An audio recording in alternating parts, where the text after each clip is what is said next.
Welcome, everybody, to this talk, Richie Hawtin in Conversation with Native Instruments. My name is Michael. I'm a lead product manager for Traktor. And today, together with Sylvia, who is a senior marketing manager also for Traktor and the hardware brand, we're going to be moderating and guiding you through this panel today. And we have a very special guest that doesn't really need introduction.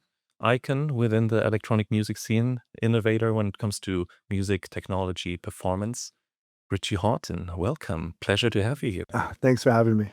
Thank you. Thank you. So I've been working with this company for 17 years. We've been seeing each other, meeting, working together also since that time. So that history is going long back. There was already a connection to Traktor before I joined. So maybe we can already start with a little bit of history of how this collaboration between you and Traktor actually started. Well, the relationship goes way back because actually it's connects directly to Amsterdam and Holland because one of the original, maybe the original DVS system, digital vinyl system, was a product called Final Scratch, and that was developed and programmed by Dutch programmers. And my partner John Acquaviva and I stumbled upon it in the late '90s, and it blew our minds when we saw the technology of how you could control an MP3 with a piece of vinyl. We didn't believe it until we saw it, and the moment we saw it, we kind of saw the future. You know, John and Acquaviva and I at that point had been running a record label, a multiple record label distribution. We owned a vinyl record plant. We were pressing about 100,000 records a month for various labels. And we basically destroyed our own business by jumping in and investing in this software. So different programs came together. The relationship with Native started because we all sat in a room, and I think we all were trying a little bit to compete with a similar idea. And I think we all believed that if we got together and collaborated, we would be able to try to change the world, because this idea of digital DJing, you have to remember CDJs at that point were about this big, had a little knob on, and nobody took anyone serious DJing with a CDJ. Nobody even that like it wasn't even a question. So it was vinyl or something else, and we saw something else, and that's why we got together with Native and made such a strong partnership, because we had this belief in where DJing might be going or should be going. I think our ideas were like this is where it should go, and we've been working together ever since. Do you remember any particular specific ideas that you influenced during this collaboration? I don't remember any like specific ideas, but there was, I was in Berlin at the time. And so I would go down to the Native office. Engineers and people from Native would come over to my house or the Minus record office, and we would just try different things, try new versions of the software, beta versions. We would try different mappings and things with the hardware, because that was the big thing to crack, was to, once you go beyond controlling an MP3 with a piece of vinyl, and you start going to controllers, what other things can you do? Because that was the dream. It's like, it wasn't, the first step was connecting the turntable to the computer, but that was basically mimicking what you could do with a record. So it was like, okay, well, that's cool, but where can this technology go? How do we now control, or how can we control these files that we're playing in different ways to make DJing a new style of DJing? I mean, I can clearly remember one thing that you very highly influenced, which was the first controller product that we did with Traktor, which was, I joined 17 years ago, designed or helped designing the very first X1. And then I think 16 years ago, we had the first prototypes in hand. And I remember till today how excited I was that they were sending me to Richie Hawtin's house, because I was a big fan back then already, so I was super nervous. Showing you this prototype, and we've been sitting in your apartment in Prenzlauer Berg, I think, talking about it. Me being super excited about the product that I worked on, but you very quickly have seen different potential, I would say, in the mapping, especially because, of course, it was already too late to change anything hardware-wise. But there have been labels written on the buttons of the hardware, but you very quickly got your label maker out and relabeled buttons all over the place. I love label makers. I noticed. And you actually then afterwards, even though this piece of hardware was very shaky, we knew that as one of the first prototypes, it was crashing nonstop. The software that was coming up was crashing nonstop.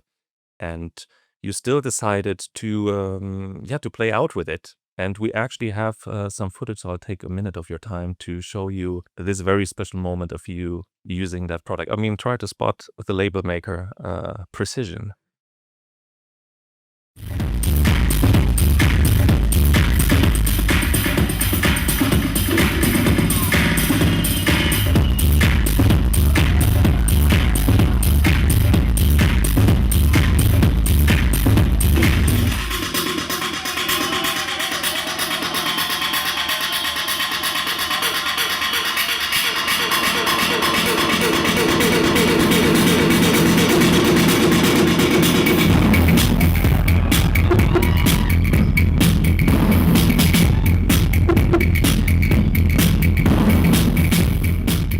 Yeah, the look is of terror. Don't crash on me now, please.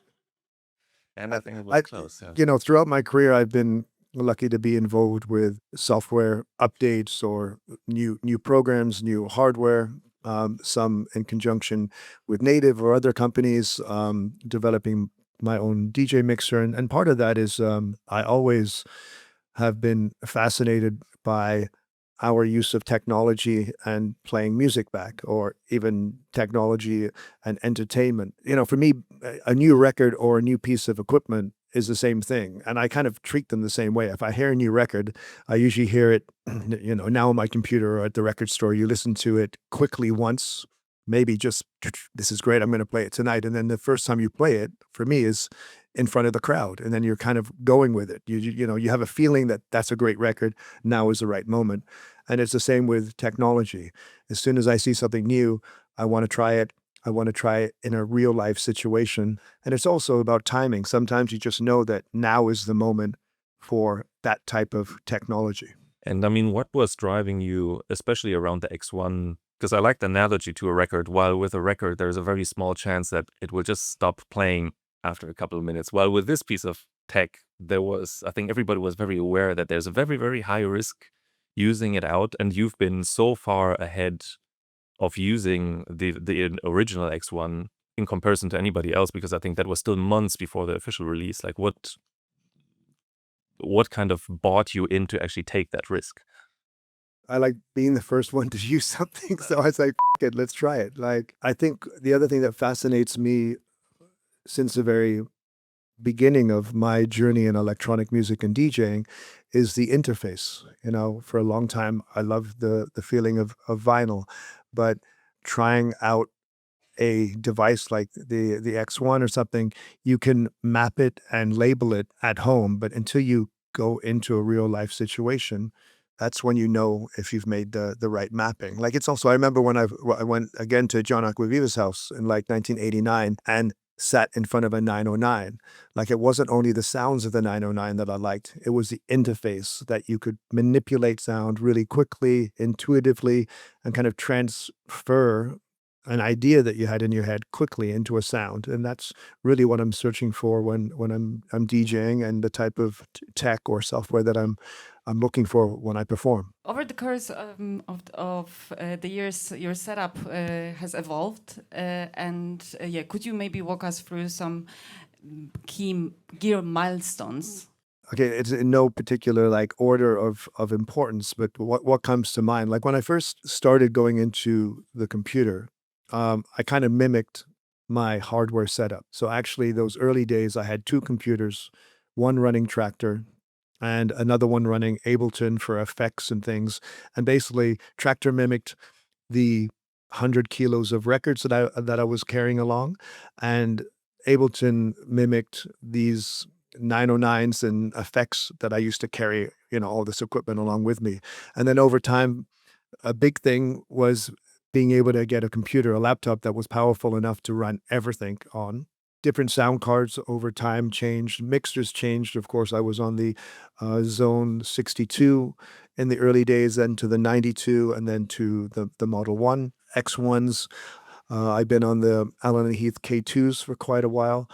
We've just shot a video of how I play now, and there's already 4 new controllers, custom things that I built, which haven't made it into the setup right now. There's always kind of R&D going on in my brain and at home to try and, perfect my interface, and we're all different. So, and I always say that, like, what the perfect interface for how my brain works and my fingers work is not necessarily the perfect interface for somebody else. Could be the same equipment, but with different mappings or different kind of connections to the ins and outs and what type of effects. So it's really, I'm always interested in, technology is always moving. You guys are adding new parameters, new features. You have stems, which now I have these double mappings, which you'll see in the video that comes out. So I have to kind of go to a second layer of K2s to jump into stem separation, which kind of works, but honestly, I'm not using it that much because it's another level. And when I go into stems, I can't use something else. So the new controllers I want to move to give me some more buttons, some more knobs so that I can use stem separation whenever I want. Because for me, I would like to start using stem separation in connection or in collaboration with how I use an EQ. Maybe even stem separation will become more important than an EQ. But at the moment, I need both. And I need access to my loops and my effects and everything else I normally do along with this new addition. Thank you. Actually, we have a photo of your current setup. Maybe you could give us a high-level overview of how your setup currently works? Yeah. Okay, just so quickly, of course, you have Traktor, and in the background, you have Bitwig. Traktor is doing 4 decks and some simple effects. And then Bitwig is another level of drums and effects. Launchpad runs a custom script which allows me to do drums and things in Bitwig. And then on the right side, the K2s are controlling both Bitwig and Traktor. So different parameters. It also acts as a sequencer. The other thing that's happening in here, because I'm using the Model 1, which is an analog mixer. There's an Antelope audio card. So everything comes from Traktor into the analog mixer. And then the effects sends on the mixer go back into the computer, add effects, and then come back down. So there's kind of like a feedback loop. And all that creates not only different parameters for me and different effects, but it gives me, along with the sound card I'm using and the mixer, a real, very, I think, distinct sound of when things come together, because I'm mostly always running 2 or 3 tracks together. There's usually a main track that is running, and there's 1 or 2 loops going underneath that, and then something comes out as another loop comes, and then that loop builds into a track, and it's kind of like 1, 2, 3, 4, 1, 2, 3, 4, with some extra effects sprinkled on top. And I see there's some label maker action as well. There is label maker, yeah. A lot of times when I'm playing now, which from a visual thing I think kind of looks cool, but I'm reaching over like this. And I'm trying to imagine controllers and a mapping which allow me to keep everything that is on my left hand on one side and on my right hand on. I think that's gonna give me a more fluid way of performing. And I'm always thinking about also like how it looks, especially not for a club gig, but for larger gigs like my close shows or the Dex Effect shows that I'm doing right now. There is, of course, a visual element. And what I'm trying to do very specifically for my larger shows right now is make the visual element more about my movements and what I do naturally, and not have to do something to look good, and also not have to add crazy visuals and things behind me, and really focus on the interaction between this human being on stage and this equipment, which is, I guess, kind of boils it down to my style. I mean, you already touched on this one limitation of you having to reach over. In a perfect world scenario, looking at your current setup, what are the other limitations that you feel that you really feel during a performance, and what would be, in a perfect world scenario, maybe 1 to 2 things that you would like to improve if that or that would exist that would drastically level up your performance? Yeah, well, limitations are good. Like these controllers that I'm trying to work on now have more knobs and faders, but you have to find this balance of having too many options and making it too complicated and not having muscle memory. So you can't do everything, you know? Like I said earlier, I want more access to stems because I think that can be a really interesting creative way of really deconstructing songs even more than you can do with an EQ. I forgot the foot pedal, Just which wanted to ask if that's is on the right, which that controls delay and effects parameters and gives me kind of a third hand. I tried for me. I tried touch screens over the time. Touch screens are great because you can have like mappings and screens that change in connection to another decision you've made. So you press a button and you're going to go into stem mode, and then all those screens update automatically ready for you to do something. But I've found that touch screens just don't give me enough feedback. They get slippy when you get sweaty. I would also like to minimize screens in the DJ booth, even though I'm probably the first one who brought a screen in. That's also why I have the second monitor in front, because I trying to keep it a little bit lower. I used to have fights with all my minus gang when we were all DJing. I used to tell them that anyone who had the computer in front of them with the screen out between them and the audience would get fired from the label. They didn't actually like that comment, but that's how strongly I hate seeing laptops. I always did. Even, when I first wanted to bring it in, I was always like, okay, have it over here, but like, why have something between you and the audience? This is such a special, specific connection that I think is stronger, the audience performer connection, than any other type of music. Like, why put something in front of you? So that's what I'm trying to do. Why that screen is there, sometimes a little bit lower. Yeah. That's weird. Actually, yesterday somebody in our panel asking about augmented reality and things like that. So when I saw your screen setup, I was thinking about that. If that would be something that would be beneficial, eliminating that and actually seeing these things in front of you. Like, if I could have contact lenses that gave me some parameters, yeah, that would be kind of cool. But as a tech geek, I bought these great $100 swimming glasses, which have Yeah. readouts inside, and they lasted like 2 laps. They were so annoying, like always like something showing in, and I go to the pool to kind of zone out and disconnect, right? So again, some information, but not everything. And yeah, you need the connection with the people. You need the connection with your technology. You need to have a system that you kind of just play with and use without thinking too much, and don't get lost in a rabbit hole of screens and technology. So there's a lot of things that you're balancing. And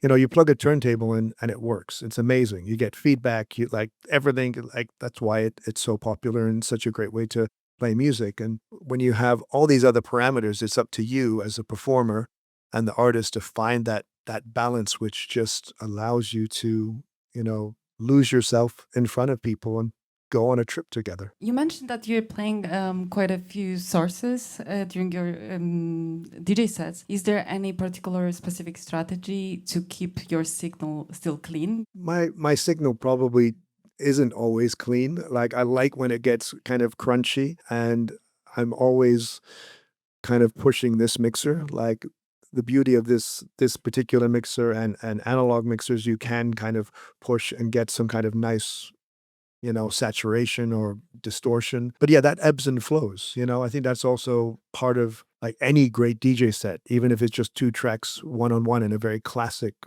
approach. There is moments that you're trying to bring the crowd up, and then maybe the sound too loud, or crunch it out and then bring things low. And all those dynamics make something really special. So that's going on in my mind as I have all these different channels going to, there's, well, with the returns, there's 8 channels of ebb and flowing. And yeah, sometimes you're with it and in control, and sometimes it gets a little out of control and you have to dial it back. And I also wanted to ask about the preparation of our DJ sets. What's the invisible part of your work as an artist that people rarely see or never, but still takes quite some time, maybe? I try to do as little preparation as possible. I was always like that. I think it's, there's so much music coming. It's very difficult. I don't have any hot cues or anything like that, basically because of time, and I like to be spontaneous. I'm kind of lazy to do that too. So I listen to music, things, come to me in a Dropbox. I go through 20,000 new promos. I do a first take. I listen to things for 1 or 2, 3 seconds, and things that catch me go to the second playlist, and 20,000 tracks goes to 200 tracks. And then I listen to those, and 200 tracks probably goes to 60 tracks. Then I put metadata or notes and little, I can't see it, they're little things to remind me about the track, and then they go straight into Traktor. I always used iTunes to organize my stuff just because I think it's out of habit.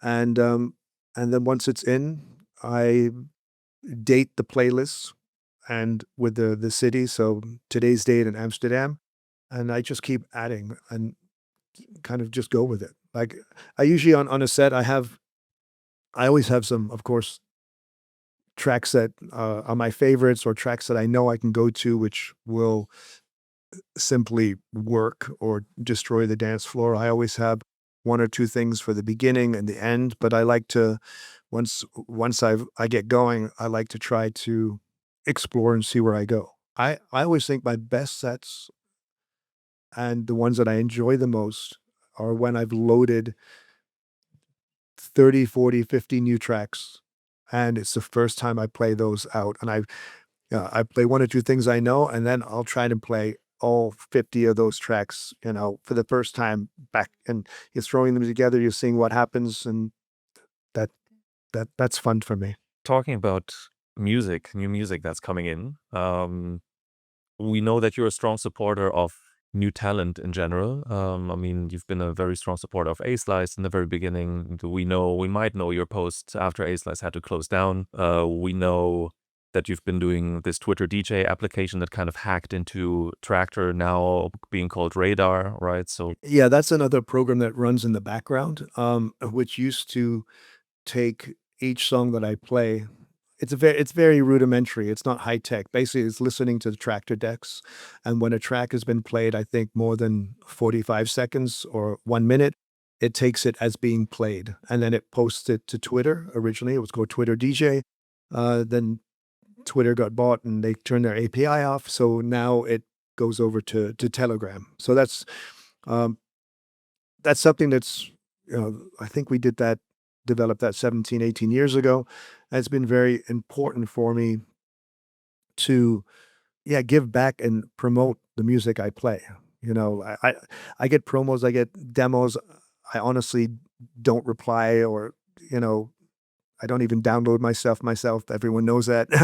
So so I kind of built that system because, one, record sales were going down. Artists and producers were having a trouble even 10 or 15 years ago. So at least I could do is play music that I like and then let everybody know what I'm playing so other people can find it, they can buy it, they can share it, they know the producer's name, and try to help elevate the next generation. Because, if we don't have new music, we're all out of a job. And I think there's way too many egoistic DJs who think they're the superstar.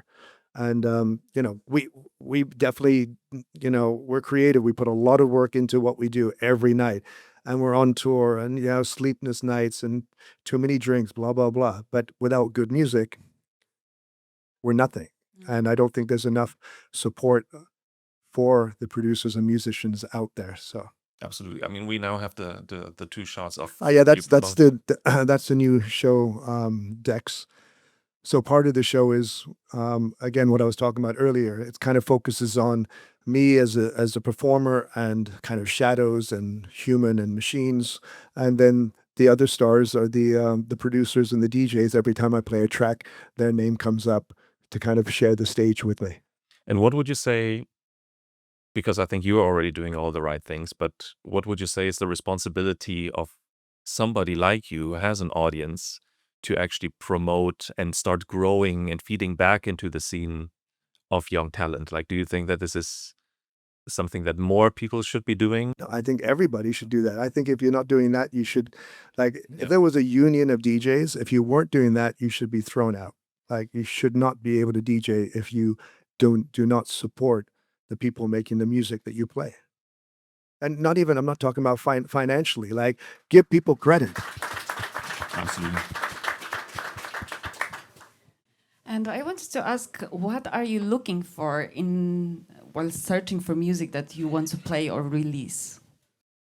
Good question. So something that's exciting. Of course, well, I have a certain style for sure.